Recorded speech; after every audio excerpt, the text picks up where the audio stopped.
ತೈಲ ಬಿಕ್ಕಟ್ಟಿನ ಮಧ್ಯೆ ಇಳಿಕೆಯಾಗುತ್ತಾ ಪೆಟ್ರೋಲ್ ಡೀಸೆಲ್ ಬೆಲೆ. ಪೆಟ್ರೋಲ್ ಡೀಸೆಲ್ನ ಬೆಲೆ ಇಳಿಸಿ ಗುಡ್ ನ್ಯೂಸ್ ಕೊಡುತ್ತಾ ಸರ್ಕಾರ.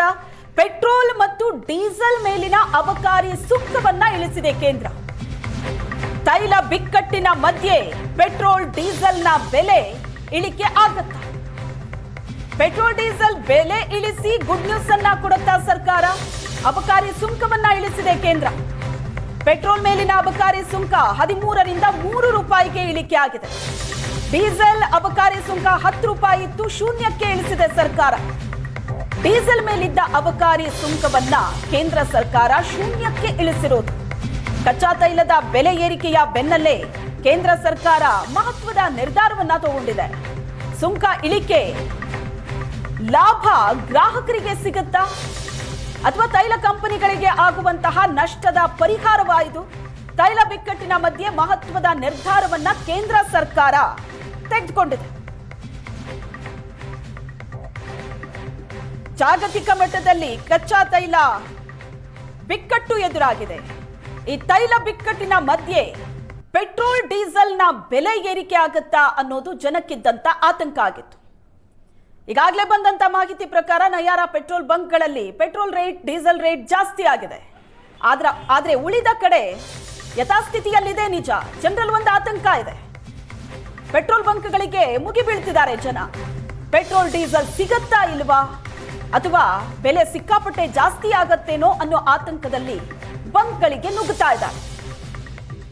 ಇವೆಲ್ಲದರ ಮಧ್ಯೆ ಸರ್ಕಾರ ಒಂದು ಮಹತ್ವದ ನಿರ್ಧಾರ ತಗೊಂಡಿದೆ. ಕೇಂದ್ರ ಸರ್ಕಾರ ಕಚ್ಚಾ ತೈಲದ ಬೆಲೆ ಏರಿಕೆಯ ಬೆನ್ನಲ್ಲೇ ಇದರ ಹೊರೆ ಜನಸಾಮಾನ್ಯರ ಮೇಲೆ ಬೀಳುತ್ತೆ, ತೈಲ ಕಂಪನಿಗಳಿಗೂ ನಷ್ಟ ಆಗುತ್ತೆ. ಆ ಕಾರಣಕ್ಕಾಗಿ ಅಬಕಾರಿ ಸುಂಕ ಇಳಿಸಿದೆ.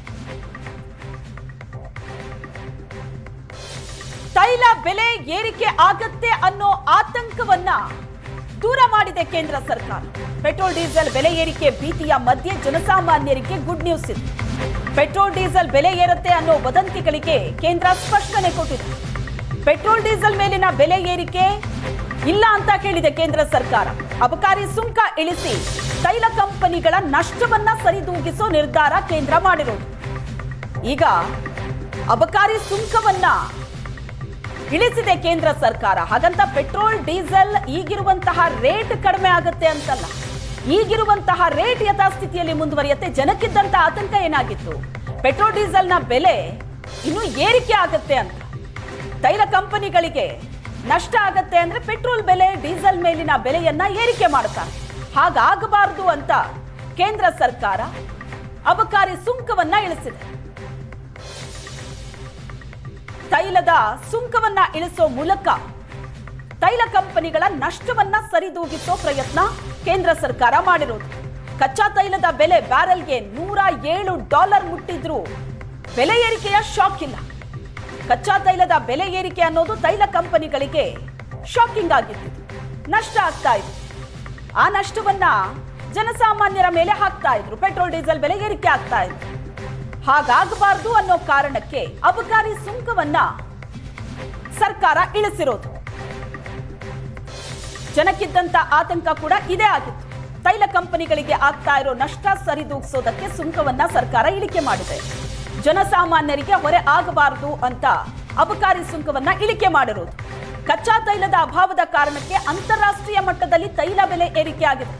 ಬೇರೆ ಬೇರೆ ದೇಶಗಳಲ್ಲೂ ಕೂಡ ನೀವು ನೋಡಬಹುದು ತೈಲ ಬೆಲೆ ಸಿಕ್ಕಾಪಟ್ಟೆ ಏರಿಕೆ ಆಗಿದೆ. ಆಯಾ ದೇಶಗಳಲ್ಲಿ ಯುದ್ಧಕ್ಕೂ ಮುನ್ನ $73 ಇದ್ದ ಕಚ್ಚಾ ತೈಲದ ಬೆಲೆ ಈಗ $107 ಆಗಿದೆ.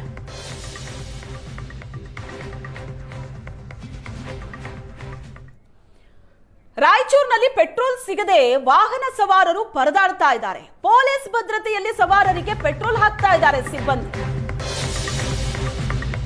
ರಾಯಚೂರು ನಗರದ ಇಂಡಿಯನ್ ಆಯಿಲ್ ಪೆಟ್ರೋಲ್ ಬಂಕ್ ಒಂದು ಬೈಕ್ಗೆ $300 ಪೆಟ್ರೋಲ್ ಹಾಕ್ತಾ ಇದ್ದಾರೆ ಸಿಬ್ಬಂದಿ. ಸರತಿ ಸಾಲಲ್ಲಿ ಪೆಟ್ರೋಲ್ ಅನ್ನ ತುಂಬಿಸ್ಕೊತಾ ಇದ್ದಾರೆ ಸವಾರರು.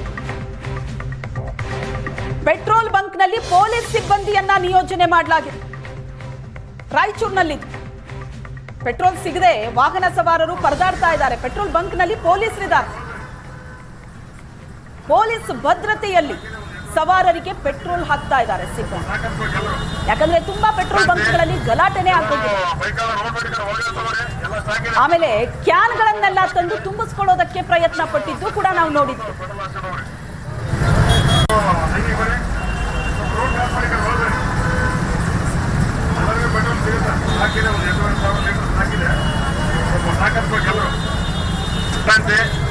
ಎಲ್ಲರೂ ಬೈಕಲ್ಲ ರೋಡ್ ಮಾಡಿ ಹೋಗಿರ್ತಾರೆ. ಎಲ್ಲ ಸಾಕಿದೆ ಪೆಟ್ರೋಲ್ 8,500 ಸಾಕಿದೆ. ಎಲ್ಲರೂ ಸರ್ತಿ ಸಾಲಲ್ಲಿ ಬಂದು ಪೆಟ್ರೋಲ್ ಹಾಕ್ಸ್ಕೊಂಡವ್ರಿ.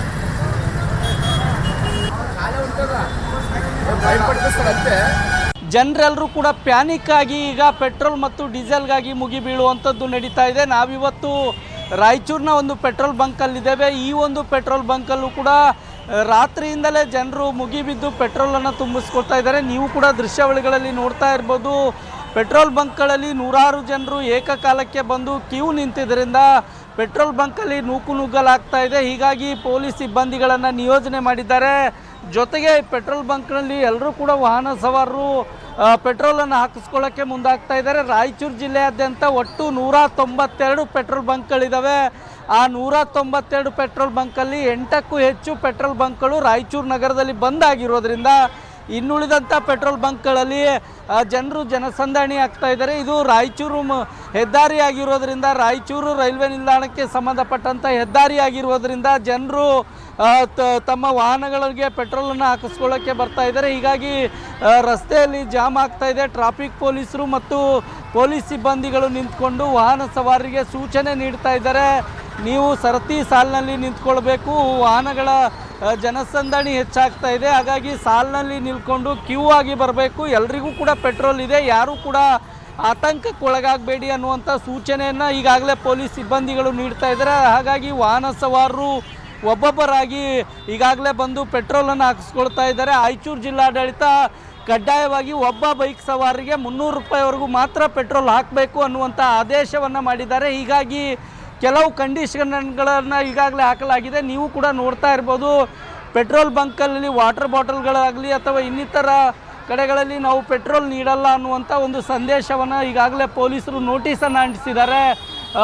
ಪೆಟ್ರೋಲ್ ಬಂಕ್ ಗಲ್ಫ್ ರಾಷ್ಟ್ರಗಳಲ್ಲಿ ಯುದ್ಧ ಆರಂಭವಾಗಿದ್ದರಿಂದ ಪೆಟ್ರೋಲ್ ಮತ್ತು ಡೀಸೆಲ್ ಅಭಾವ ಉಂಟಾಗ್ಬೋದು ಅನ್ನುವಂಥ ಹಿನ್ನೆಲೆಯಲ್ಲಿ ಈಗ ಯಾವುದೇ ರೀತಿಯ ವಾಟರ್ ಬಾಟಲ್ ಆಗಲಿ ಇನ್ನಿತರ ಬಾಟಲ್ಗಳಿಗೆ ನಾವು ಪೆಟ್ರೋಲ್ ಕೊಡಲ್ಲ ಅನ್ನುವಂಥ ಮಾತುಗಳನ್ನು ಹೇಳ್ತಾ ಇದ್ದಾರೆ. ಹೀಗಾಗಿ ವಾಹನ ಸವಾರರು ಯಾರ್ಯಾರು ಬರ್ತಾರೋ ಸರತಿ ಸಾಲಿನಲ್ಲಿ ತಮ್ಮ ವೆಹಿಕಲ್ ತಗೊಂಡು ಬಂದರೆ ಅವರಿಗೆ 300 ರೂಪಾಯಿವರೆಗೂ ಪೆಟ್ರೋಲನ್ನು ನಾವು ಹಾಕ್ತೇವೆ. ಸರತಿ ಸಾಲಿನಲ್ಲಿ ಬಂದು ಎಲ್ಲರೂ ಕೂಡ ಪೆಟ್ರೋಲನ್ನು ಹಾಕಿಸ್ಕೊಂಡು ಹೋಗಿ ಅನ್ನುವಂಥ ಮಾತುಗಳು ಈಗಾಗಲೇ ಪೆಟ್ರೋಲ್ ಬಂಕ್ ಮಾಲೀಕರು ವಾಹನ ಸವಾರಿಗೆ ಸೂಚನೆಯನ್ನು ನೀಡ್ತಾ ಇದ್ದಾರೆ ಅಂತ ಹೇಳ್ಬೋದು.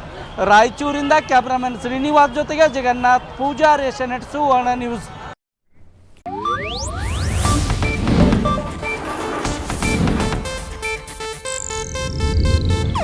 ಇದು ಏಷ್ಯಾನೆಟ್ ನ್ಯೂಸ್ ನೆಟ್ವರ್ಕ್ ಪ್ರಸ್ತುತಿ.